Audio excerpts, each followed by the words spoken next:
Trent, I'm about to put it on.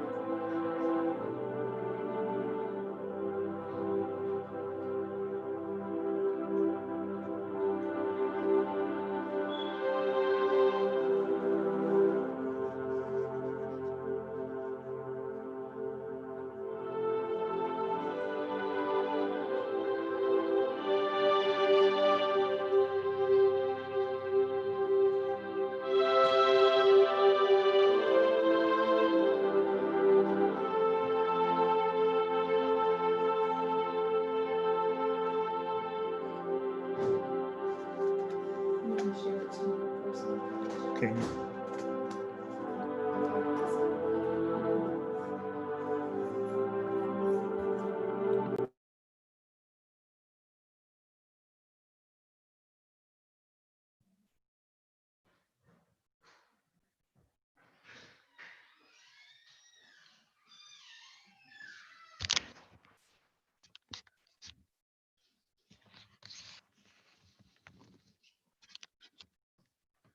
Shane. How are you guys doing?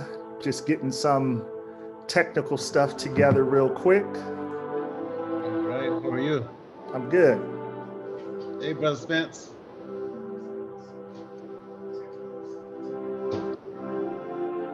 Okay, you can hear me now? Can hear you now, Mr. Spence. All right, thank you. How's everyone? Good.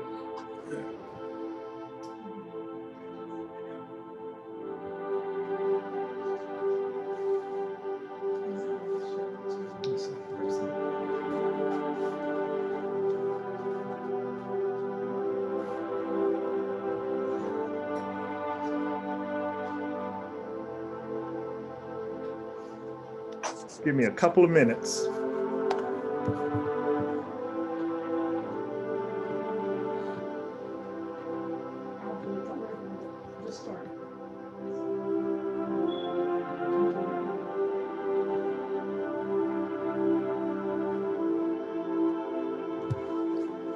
I gotta go show.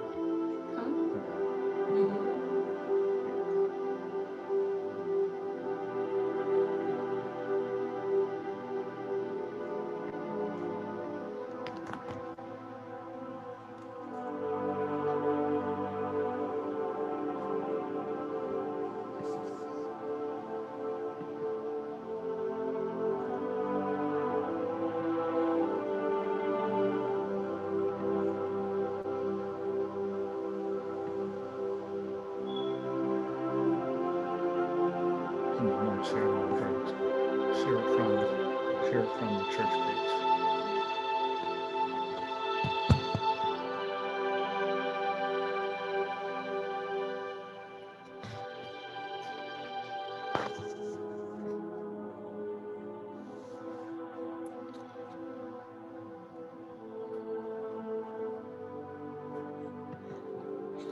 All right. Thank you guys for coming on. You guys can hear me, right? Yes. Okay. So tonight we're going to just go through the day one of the book Reset. Here you go. And this whole thing is new for me, doing the day by day thing. So what I just kind of wanted to do is just kind of reflect on what I wrote about, and hopefully, I'm not sure if you guys have the book or not, but if you have it, you can kind of reflect back to me as your thoughts, the things that you wrestle with, the things that you may have struggled with as you went through the day. Just a second. So hold on one second. Let's see.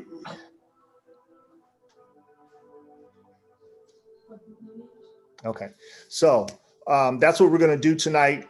And so for day one, we were in Hebrews chapter 12, Hebrews chapter 12, verse 1. And that text read, hold on, let me put it where I can see it. That text read, "So therefore, since we are surrounded by such a huge crowd of witnesses to the life of faith, let us strip off every weight that slows us down, especially the sin that so easily trips us up. And let us run with endurance the race God has set before us. So I talked in the devotion about running a race, and this whole concept, and not concept, but this determination to reset, this determination to adjust, this whole thing to on adjusting and resetting your life. It's not going to be a short race. It's not going to be a sprint. It's going to be more like a marathon. And when you run, as you know, you may not know, but it's hard to run with excess stuff on, because it slows you down. And the race is hard enough. The race is hard enough without things that slow us down. And so the text says that as we're running the race, we are going to strip off the weights that slow us down. And that's kind of what I wanted to focus on tonight as we run the race day by day. What are weights that slow us down? Like if I was running up Mount Rubidoux and I had a 50-pound weighted vest, I would definitely run slower, because the vest is weighing me down. And in order to run faster with endurance, I would take some of the weights off so that my load would be lighter. So I kind of identified weights as things that distract us. Not necessarily sin, not necessarily sinful things, but things that just distract us, that take up our time, that take our energy, that slows us down. Okay. So like if I was to watch ESPN all day, it's not a sin. I'm not sinning watching ESPN, but it is slowing me down on the race that God is running, that God has me running, because I'm focusing all my attention on something else as opposed to focusing on where I'm going. And sometimes we spend too much time, especially in a pandemic,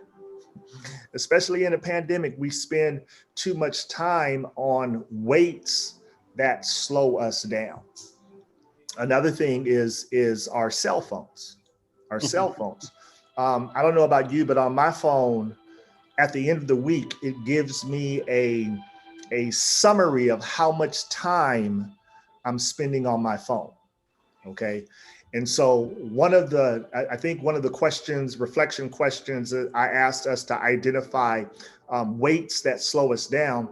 One of my goals is to, at the end of the week, have a lesser percentage of time that I am playing games, checking social media, texting on my phone, because those things are distracting me. Now, I'm not saying I'm not going to be on my phone. I'm not saying I'm not going to check Facebook. I'm not saying I'm not, because if I didn't have that, I wouldn't be able to interact with you right here, because this is a form of technology. But what my goal is to limit the time that I am spending on things that is slowing down my race. Okay.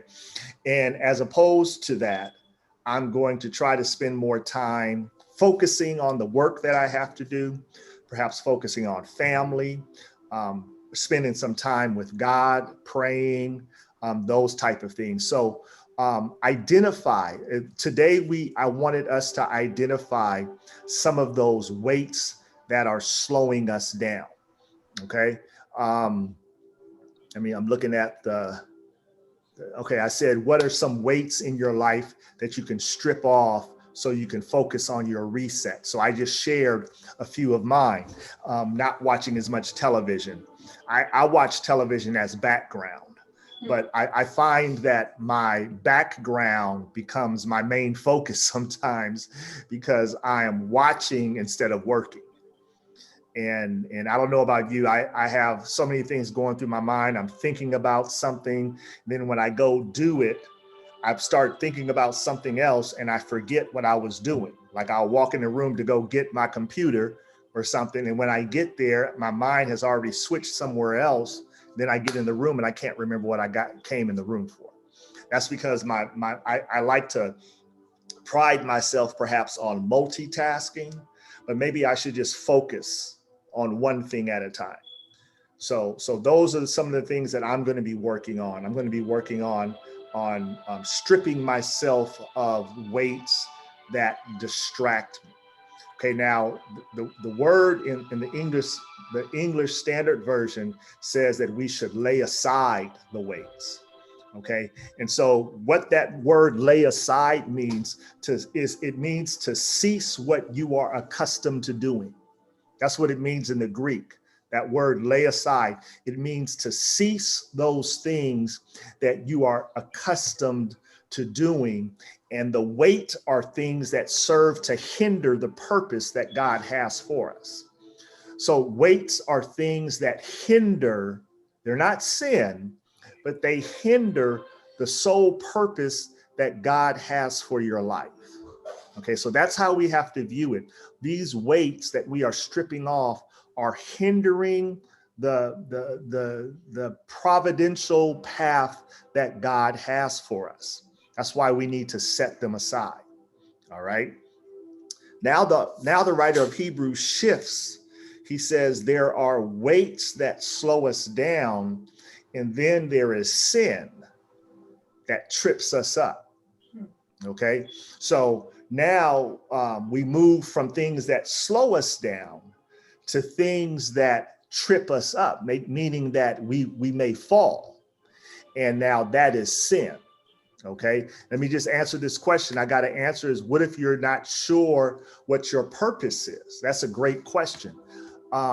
If you're not sure what your purpose is, Romans 12:1 says that we should not conform to the world, but be transformed by the renewing of our mind. Then we will find what the perfect will of God is, something to that effect. So look at Romans 12:2, and it kind of gives us a blueprint for finding our purpose in life.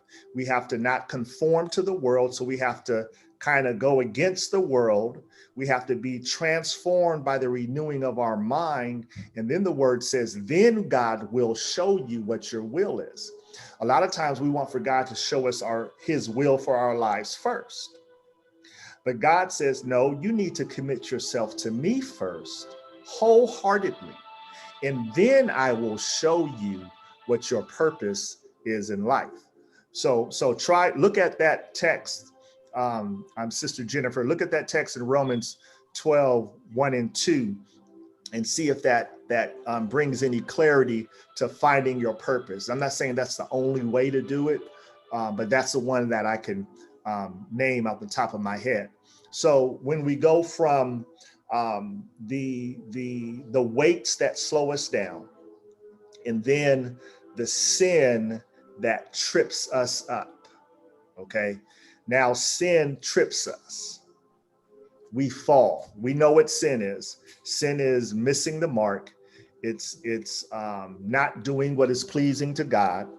It's doing what is not acceptable to God. Those things trip us up. And now, when you're running a race and you fall, what happens? All those people you are running with, they get a head start. They push on while you're getting up, dusting yourself off, checking to see if you broke anything or skinned your knee or whatever, and you're losing ground. So now not only do we have to strip off weight that slows us down, we have to be careful of sin that is in our life. Now, if we look at the text says, where is it? The sin that so easily trips us up. Okay. Another version says the sin, the sin which clings so closely to us. And when we see that word clings so closely to us, it means that sin has a tight control on us. Okay, so this could be some lifestyles that we have, some attitudes that we have, these things that control us. It could be anger that controls us. And what the writer is saying, that trips you up. It could be lust in the heart that controls us. It could be unforgiveness that controls us. And so the writer is saying, if we want to run the race with endurance, we have to strip these weights off. We have to be careful of the sin that is in our hearts and in our minds that trip us up along the way, because the race is long enough. Amen, somebody. Anyone who's older than me knows that this is a long race, and we hope to be in it for a long time. But the race is long. Race meaning that there's a struggle. Nobody runs a race easily. Nobody runs a race easily. There is effort in running a race. So there is always a struggle. There's a constant struggle in running the race. But he says that we should run the race with endurance, meaning that we should be able to continue to bear under tough circumstances. So I said a lot right there. So in our attempts to reset our lives, for today, we were to examine and reflect on the things that are slowing us down. What is hindering us or distracting us from our focus? Could be sleeping in too late. And you know, with everything that's going on, I understand you wanting to sleep in late. I understand that. I understand us picking up some bad habits during the pandemic, but all that is doing is slowing us down. Okay? Maybe we need to turn the news off for a bit during the day, because everything we are seeing is slowing us down.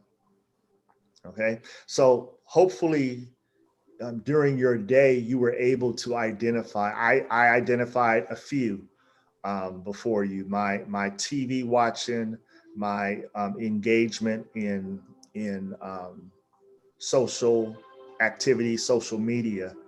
And there are others, but I'll just leave it. I'm not going to tell y'all everything, but I'm gonna leave it light on that. But there are other things that distract me, that hinder the path that I believe God is calling me to, and the path that I am discovering. I am still discovering the total plan God has for my life. Even though I feel I know some of it, I don't know all of it.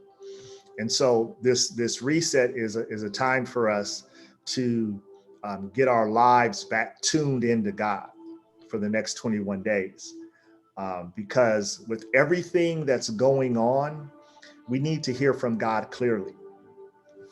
We need to be able to hear from the Lord with clarity.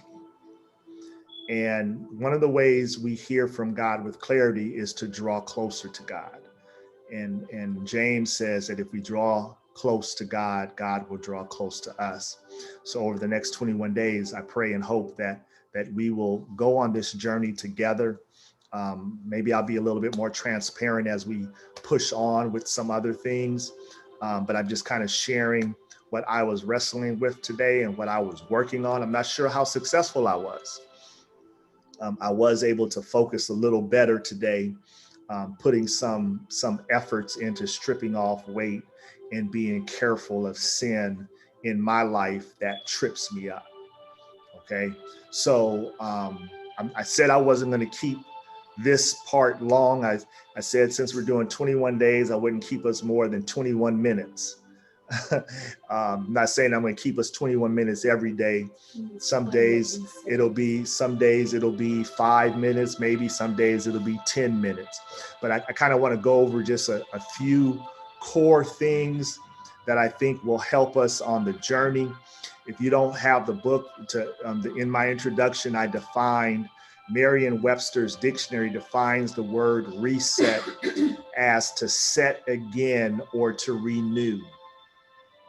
So we are looking for a refreshing, a renewing, a setting again during these 21 days. Collins English Dictionary says if you reset a machine or device, you adjust or set it so that it is ready to work again or to perform in a particular function. So that's what we're doing. It's like we are adjusting our spiritual dials. We are adjusting our focus on God so that we will be ready again after 21 days to be better, to be closer to God, to have an ear for what God is saying and all of those things. And it comes through a refreshing or a reset. Rochelle? Adrian said, will there be handouts available along with the book? I hope so. I don't want to, the question was, will there be handouts available? I will work on that. I will not promise to have 21 handouts, but because it was requested, I will make an effort to have something to show on the screen for you guys. And if you need an email, you can email it to me. Why don't you guys, I see everybody who's on here, but if you want an email or something occasionally, send me an email. Most of you guys have my email address. If not, just put it under the comments section on YouTube or Facebook. And after this is over, I'll go back and check it. Let me just ask on the Zoom. Brother Spence, do you want one? Raise your hand if you want one on Zoom. I wanted the book if I could get it. Oh, you want the book, Brother Spence? Yes. Okay, I'll get you the book, Brother Spence. Okay. Okay. Hey, Brother Spence. Okay, you guys on Zoom, let me know if you want that. But let me also say that I do think, I see it, Dorinda. I see you, Dorinda. Let me also say that I do think that fasting should be a part of this 21-day journey. Today, I fasted from lunch. Since I've been on the pandemic, I've been eating 3 meals a day. And sometimes 4, Rochelle says. So I fasted for lunch. I did not eat lunch today.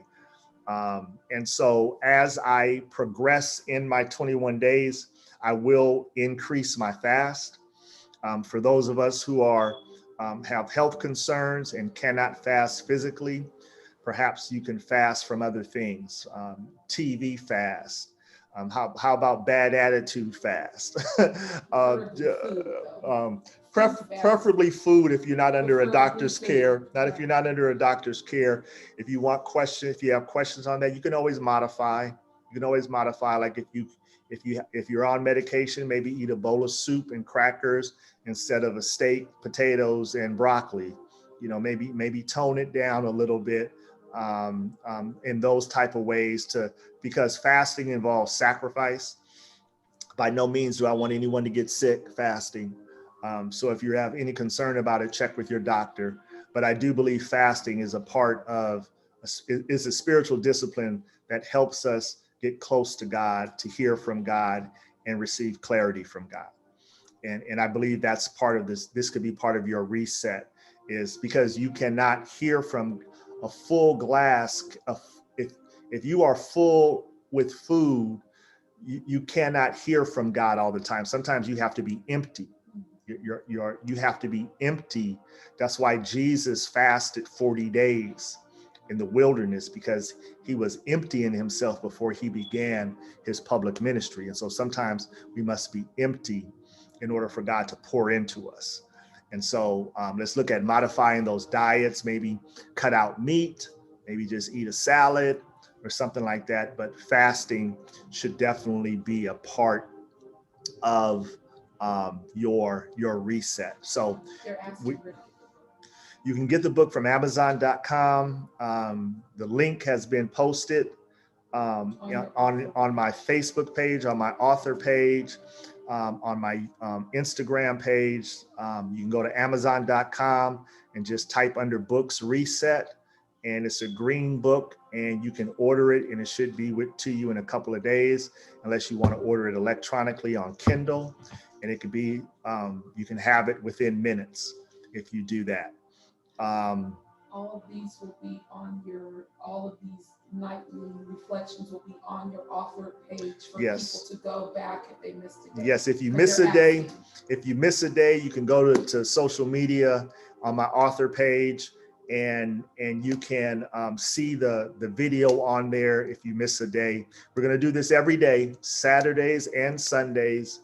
We're going to do this every day until the 27th. Okay. And on Wednesdays, because of Bible study, I'm still trying to figure out how I'm going to work that out. I may do it after Bible study. I may cut Bible study off at 7:15 to keep it consistent. I'm not sure what I'm going to do yet, but we will have it on Wednesdays as well. And so tomorrow, the lesson continues on Hebrews chapter 12, verse 2. Keeping your eyes on Jesus, the author and perfecter of your faith. So get up in the morning. This is a morning devotion. Get up in the morning, read your devotion, reflect on the morning questions, come back about 6 o'clock in the evening and write down an evening reflection on how you think you did for the day, how successful you were, how focused you were, just whatever the situation is. Write down your evening reflections, and then at 7:14, we'll gather here on this platform and kind of reflect on the lesson. Amen. So you guys have to also understand, I got a lot of platforms going on. So sometimes Rochelle is helping me with questions on social media that I can't see. But I'm hoping that as we move on, it'll be a little bit more focused on my part, and that you can interact with me and we can get something good out of the next 21 days. Amen. All right. So I'm going to let you guys go now. Have a great evening. And I'll see you tomorrow evening at 7:14 p.m. God bless. Amen. Amen.